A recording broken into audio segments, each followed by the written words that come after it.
Cars come and go, but few last and remain as popular as the Mustang. The Mustang isn't just a car, it's a lifestyle. Its fans have created a phenomenon that continues today.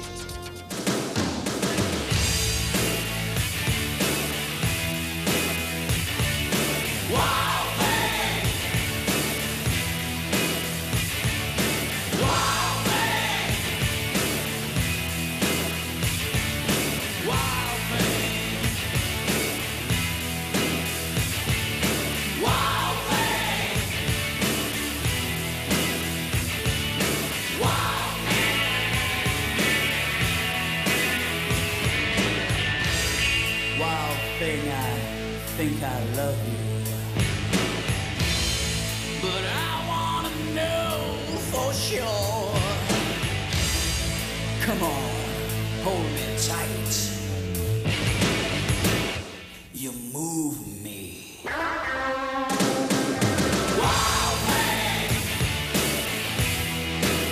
you make my heart sing. You make everything groovy.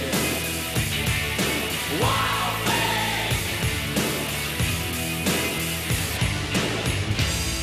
wild thing, I think I love you. In the early 1960s, research showed that people under 25, single people, and those buying second cars wanted a sportier car, and that baby boomers would soon represent 55% of the car buying market. As Lee Iacocca said in his autobiography, this was a market in search of a car, not the other way around. It helped that Henry Ford II also wanted a sports car to challenge Corvette. Further supporting this concept was Ford's public relations department that was continually receiving letters from people wanting a sports car like the original two-seater Thunderbird. To build his youth-oriented car, Iacocca decided to hold a competition among his designers, who were split into 4 teams.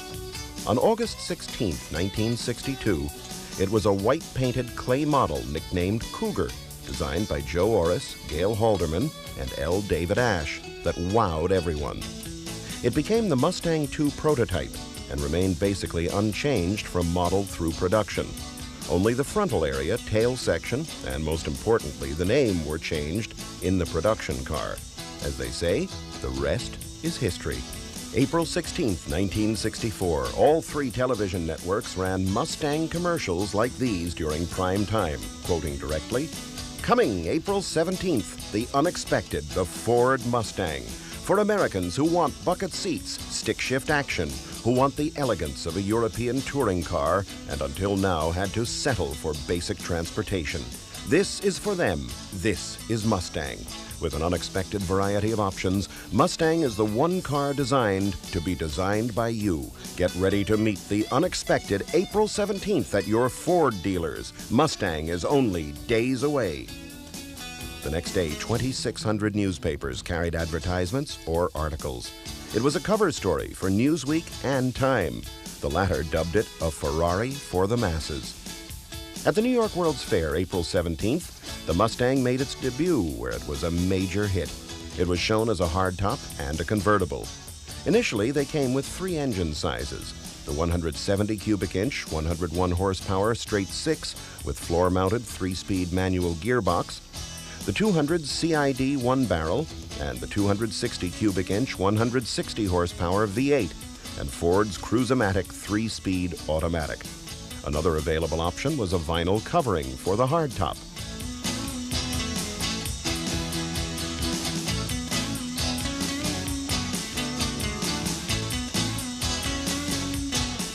This is one of the 1964.5 debut cars. The number 260 on the side forward of the front wheel opening denotes the engine size. Another totally original 1964.5 convertible with the 260 engine. A fake air intake in chrome accentuates the scoop.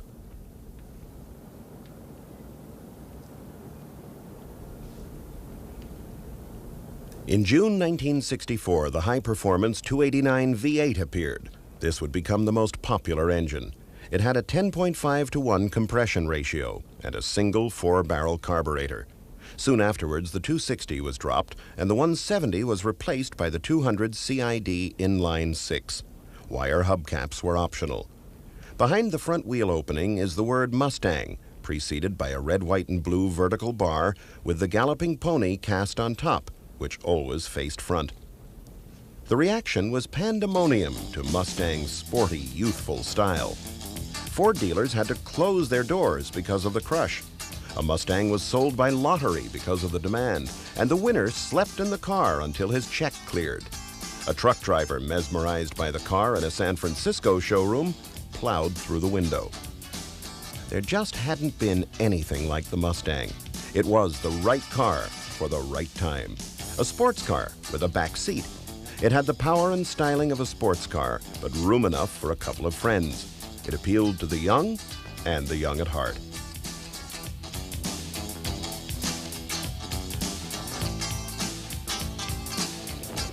These wild Mustangs have become symbolic with the car. John Conley at the J. Walter Thompson Advertising Agency came up with the name after researching animal names at the Detroit Public Library. Ford continued to pique America's interest with its commercials. Mustang, Mustang's coming, April 17th, the unexpected Ford Mustang.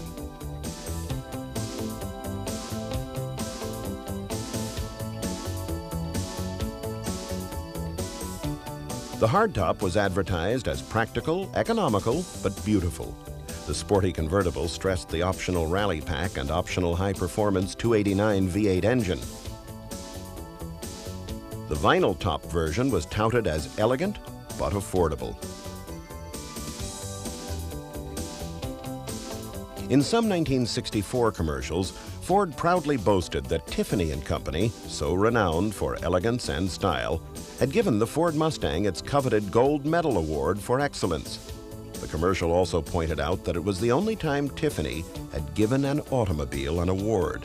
Not even Ferrari or Porsche had been so honored.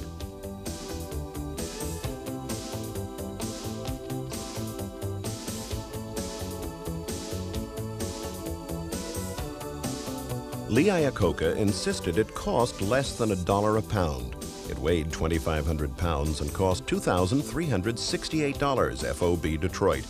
Well, America went Mustang crazy and generally paid well over the sticker price because it was so in demand.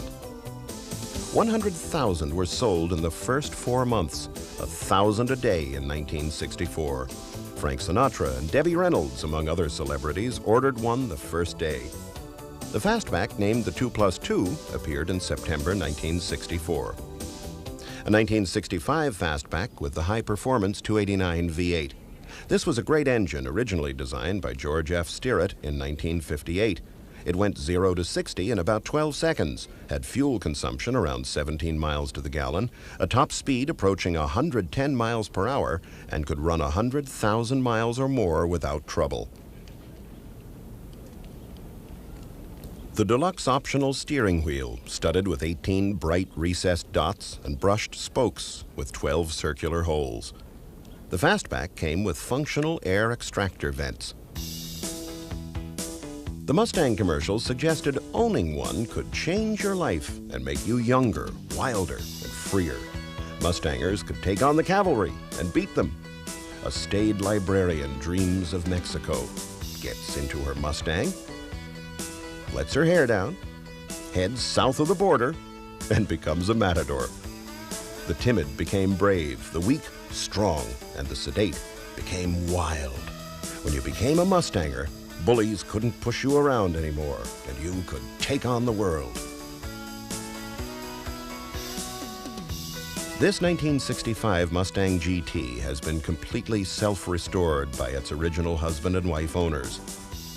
After the car had been out for a while, Ford research discovered 71% ordered V8 engines, 80% wanted radios and white-wall tires, but only 50% ordered automatic transmissions, and 1 in 10 Mustangs were ordered with the Rally Pack.